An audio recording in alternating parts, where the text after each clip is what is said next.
Assalamualaikum warahmatullahi wabarakatuh. Perkenalkan, saya Nurul Hasanah dengan NIM 19070260119 dari kelas Gizi 5A UIN Wali Songo Semarang. Adapun video ini dibuat untuk memenuhi tugas mata kuliah pendidikan gizi yang diampu oleh Ibu Pradipta Kurniasanti. Di sini saya akan menjelaskan salah satu penyakit yang mungkin sudah tidak asing lagi bagi teman-teman semua, yaitu gout arthritis, di mana sampai sekarang ini masih banyak sekali orang tua bahkan lansia yang mengeluhkan nyeri sendi atau yang disebut dengan asam urat.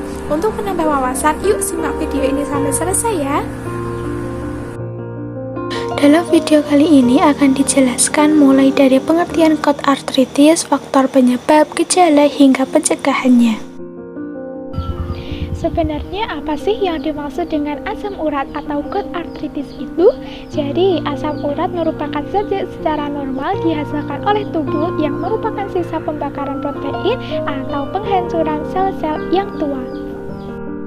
Sedangkan gout merupakan bentuk inflamasi artritis kronis, bengkak, dan nyeri yang sering terjadi pada jempol kaki. Namun, gout ini tidak terbatas pada jempol kaki saja. Terkadang juga mempengaruhi sendi lain seperti pada pergelangan kaki, lutut, pergelangan lengan, siku, dan kadang juga pada jaringan lunak dan tendon. Biasanya hanya mempengaruhi satu sendi dalam satu waktu, tapi bisa menjadi semakin parah dan dari waktu ke waktu dapat mempengaruhi beberapa sendi. Gout ini dapat bersifat primer, sekunder, maupun idiopatik. Adapun gout primer merupakan gout yang diakibatkan secara langsung dari pembentukan asam urat tubuh yang berlebihan atau akibat penurunan ekskresi asam urat.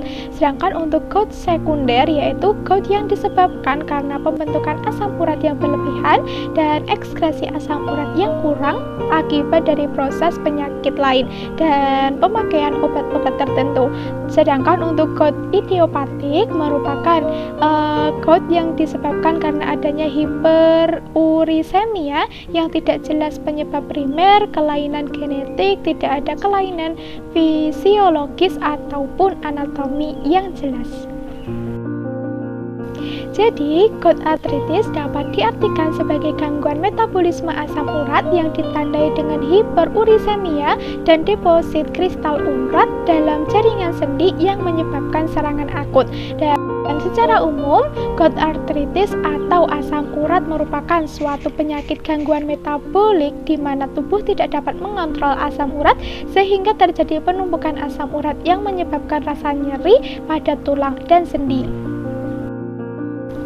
Sebenarnya berapa sih kadar normal asam urat pada seseorang itu? Jadi, seseorang dengan jenis kelamin perempuan memiliki kadar normal asam urat sekitar 2,4 sampai 5,7 mg per desiliter, sedangkan pada laki-laki sekitar 3,4 sampai 7 mg per desiliter. Adapun gout dapat diklasifikasikan menjadi dua golongan, yaitu gout primer dan gout sekunder. Untuk gout primer dipengaruhi oleh faktor genetik, sedangkan gout sekunder dipengaruhi oleh dua faktor, yaitu faktor produksi asam urat yang berlebihan dan sekresi asam urat yang kurang. Adapun untuk etiologi terjadinya penyakit gout arthritis ini terdapat beberapa hal. Yang pertama yaitu karena faktor genetik, keturunan ataupun riwayat dalam silsilah keluarga, di mana dalam satu keluarga ketika terdapat seorang yang telah terkena gout arthritis ini, maka anggota keluarga lainnya memiliki resiko terkena gout arthritis juga. Yang kedua yaitu karena penyebab sekunder, yaitu akibat dari obesitas, diabetes mellitus, hipertensi, gangguan ginjal yang akan menyebabkan pemecahan asam yang dapat menyebabkan hiperurisemia atau yang disebut dengan asam urat berlebihan. Untuk yang selanjutnya yaitu penggunaan obat-obatan tertentu yang dapat meningkatkan kadar asam urat seperti penggunaan obat diuretika yaitu furosemid dan hidroklorotiazida. Yang selanjutnya yaitu konsumsi alkohol berlebihan, karena alkohol merupakan salah satu sumber purin yang juga dapat menghambat pembuangan urin melalui ginjal. Selain itu juga disebabkan karena beberapa penyakit tertentu dalam darah, yaitu seperti anemia kronis yang dapat menyebabkan terjadinya gangguan metabolisme tubuh berupa gejala polisitemia atau darah kental dan leukemia. Dan yang selanjutnya yaitu penggunaan antibiotika berlebihan yang pada akhirnya dapat menyebabkan berkembangnya jamur, bakteri ataupun virus yang lebih ganas. Dan yang terakhir yaitu adanya faktor lain, yaitu seperti adanya stres, diet ketat, cedera sendi, darah tinggi, dan olahraga yang berlebihan. Sedangkan untuk patofisiologi terjadinya penyakit gout arthritis ini dimulai dari adanya gangguan metabolisme purin dalam tubuh, indeks badan yang mengandung asam urat tinggi, dan sistem ekskresi asam urat yang tidak adekuat. Dari kondisi ini dapat menghasilkan akumulasi asam urat yang berlebihan di dalam plasma darah atau hiperurisemia, dan pada kondisi ini dapat mengakibatkan terjadinya atau munculnya kristal asam urat yang menumpuk di dalam darah, dan pada akhirnya dapat menyebabkan iritasi lokal dan respon inflamasi. Jadi sebenarnya apa sih yang menjadi penyebab terjadinya penyakit gout arthritis ini? Jadi penyakit gout arthritis ini terjadi ketika kristal urat menumpuk di sendi, dan kondisi ini dapat menyebabkan peradangan dan rasa sakit yang hebat dari serangan asam urat. Kristal urat dapat terbentuk ketika seseorang memiliki kadar asam urat yang tinggi dalam darah. Tubuh akan menghasilkan asam urat ketika memecah purin, di mana purin merupakan zat yang ditemukan secara alami di dalam tubuh. Selain itu, purin juga ditemukan pada beberapa makanan seperti steak, daging organ, dan makanan laut. Makanan lain juga terdapat yang mempromosikan kadar asam urat yang lebih tinggi, seperti minuman beralkohol, terutama bir, dan minuman yang dimaniskan dengan gula buah atau fruktosa. Biasanya asam urat akan larut dalam darah dan melewati ginjal ke dalam urin. Namun terkadang tubuh memproduksi asam urat ini terlalu banyak atau ginjal yang mengeluarkan asam urat ini terlalu sedikit, sehingga ketika hal tersebut terjadi, asam urat akan menumpuk, membentuk kristal urat yang tajam yang menyebabkan rasa sakit, peradangan, atau bahkan pembengkakan. Orang yang terkena gout arthritis ini biasanya akan ditandai dengan beberapa gejala. Yang pertama yaitu munculnya rasa nyeri yang tiba-tiba dan parah pada sendi yang biasanya terjadi di tengah malam atau pada dini hari. Yang kedua yaitu nyeri di sendi, di mana rasa nyeri ini akan terasa hangat pada saat disentuh dan terlihat kemerahan atau keunguan. Yang ketiga yaitu kekakuan pada sendi dapat menyebabkan terbatasnya pergerakan, dan yang keempat yaitu sendi yang paling sering terkena adalah sendi pada jempol kaki, pergelangan kaki, lutut, siku, pergelangan tangan, ataupun jari-jari tangan. Jika gout arthritis ini tidak segera diobati atau ditangani dalam jangka yang panjang, maka kristal dapat membentuk gumpalan di bawah kulit di sekitar sendi, di mana mereka disebut dengan tropi, dan mereka tidak terasa sakit tetapi dapat mempengaruhi cara penampilan sendi. Jika kristal menumpuk di saluran kemih, mereka akan membentuk batu ginjal. Terdapat beberapa tahapan gout arthritis dan perbedaan gejala pada setiap tahapannya. Pertama yaitu pada tahapan hiperurisemia asimptomatik, di mana dapat diartikan sebagai suatu periode sebelum serangan asam urat pertama. Tidak ada gejala, tetapi kadar asam urat darah tinggi dan kristal mulai terbentuk pada sendi. Yang kedua yaitu artritis gout akut atau serangan asam urat terjadi ketika sesuatu seperti makan dan minuman yang menyebabkan kadar asam urat melonjak dan menyebabkan berdesakannya kristal yang telah terbentuk di sendi yang memicu serangan. Peradangan dan rasa sakit yang ditimbulkan biasanya menyerang pada malam hari dan berlangsung selama 8 hingga 12 jam berikutnya. Gejala akan mereda setelah beberapa hari dan kemungkinan akan hilang dalam seminggu hingga 10 hari. Sedangkan untuk mendiagnosis terjadinya gout arthritis ini dapat dilakukan dengan beberapa cara.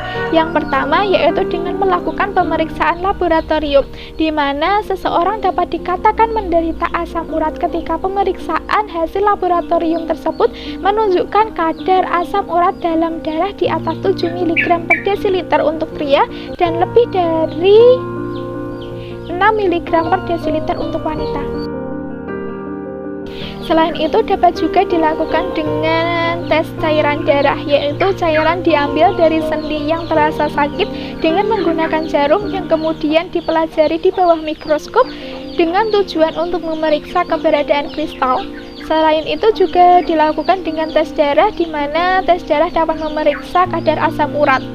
Tingginya kadar asam urat pada seseorang tidak selalu berarti gout, namun berarti memiliki resiko untuk terkena gout. Dan selain itu juga ada pemeriksaan X-ray dan USG. Perlu diketahui bahwa penyakit gout arthritis ini jika tidak segera ditangani atau diobati, maka terdapat kemungkinan dapat memunculkan beberapa komplikasi, yaitu yang pertama seperti dapat merusak tulang akibat trofi atau yang disebut dengan timbunan asam urat pada jaringan lunak. Selain itu juga dapat memunculkan kelumpuhan sendi dan terbentuknya batu urat ginjal. Agar terhindar dari penyakit gout arthritis ini dapat dilakukan beberapa langkah pencegahan. Yang pertama yaitu dengan menghindari makanan yang mengandung kadar asam urat yang tinggi. Sedangkan untuk yang kedua yaitu menghindari pengonsumsian alkohol, kafein, serta minuman yang bersoda. Dan yang terakhir yaitu menghindari pekerjaan yang terlalu berat atau sebaiknya melakukan istirahat yang cukup. Selain itu, agar kita dapat terhindar dari penyakit gout arthritis ini terutama pada lansia, terdapat saran yang harus dilakukan, yaitu yang pertama, memperbanyak minum air putih, yang kedua, melakukan olahraga yang cukup, yang ketiga, mengonsumsi makanan yang mengandung kalium dan potasium atau beberapa mineral, yang keempat yaitu mengonsumsi karbohidrat kompleks seperti singkong rebus, ubi, roti gandum, dan beras merah, dan yang kelima yaitu mengonsumsi sayur-sayuran serta buah-buahan yang tinggi vitamin C seperti jeruk dan lain sebagainya.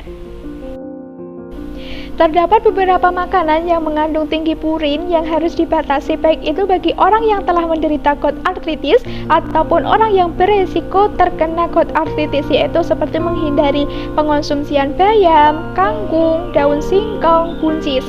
Selain itu juga pengonsumsian emping, nanas, jeroan seperti usus, hati, dan paru, otak, serta kacang-kacangan, makanan laut, daging, dan kerang. Dalam hal ini terdapat salah satu diet yang dapat diberikan khusus kepada penderita gout arthritis, yaitu diet rendah purin, di mana diet ini bertujuan untuk mencapai dan mempertahankan status gizi yang optimal dan untuk menurunkan kadar asam urat dalam darah serta urin. Adapun prinsip dari diet purin yang dapat diberikan kepada penderita gout arthritis, yang pertama yaitu energi diberikan sesuai dengan kebutuhan penderita gout arthritis. Yang kedua yaitu protein diberikan cukup sebanyak 1 hingga 1,2 gram per kilogram berat badan atau 10 hingga 15% dari kebutuhan energi total. Yang ketiga yaitu menghindari makanan sumber protein yang mengandung purin sebanyak lebih dari 150 mg per 100 gram sumber makanan. Yang keempat yaitu lemak rendah atau sedang diberikan sebanyak 10 hingga 20% dari kebutuhan energi total. Yang kelima yaitu karbohidrat dapat diberikan lebih banyak, yaitu sebanyak 65 hingga 75% dari kebutuhan energi total. Dan yang keenam yaitu cairan disesuaikan dengan urin yang dikeluarkan setiap harinya. Rata asupan cairan dianjurkan sebanyak 2-2,5 liter per harinya. Sedangkan untuk makanan yang diperbolehkan, dibatasi, dan dihindari untuk penderita gout arthritis ini, yaitu untuk yang pertama yaitu makanan yang diperbolehkan seperti nasi, ubi, singkong, jagung, roti, mie, bihun, tepung, beras, puding, susu rendah lemak, telur, minyak, margarin, gula, sayur, dan beberapa buah-buahan. Dan untuk makanan yang dibatasi yaitu seperti daging, ayam, ikan, udang, kacang-kacangan kering, dan hasilnya seperti tahu dan tempe, asparagus, bayam, daun singkong, kangkung, daun, dan biji melinjo. Dan untuk makanan yang harus dihindari seperti otak, hati, jeruan, jantung, ginjal, ekstrak daging yaitu seperti kaldu kental, bebek, ikan sarden, makarel, remis, dan kerang. Berikut ini adalah contoh menu diet rendah purin yang dapat diberikan pada penderita gout arthritis. Mari kita semua menjaga kesehatan agar terhindar dari beberapa penyakit yang membahayakan. Jangan menunggu sakit baru memulai pola hidup yang sehat, tapi budayakan hidup sehat untuk mencegah segala penyakit. Itu tadi adalah sedikit materi yang dapat saya sampaikan mengenai penyakit gout arthritis. Semoga dapat bermanfaat untuk teman-teman semua. Wassalamualaikum warahmatullahi wabarakatuh.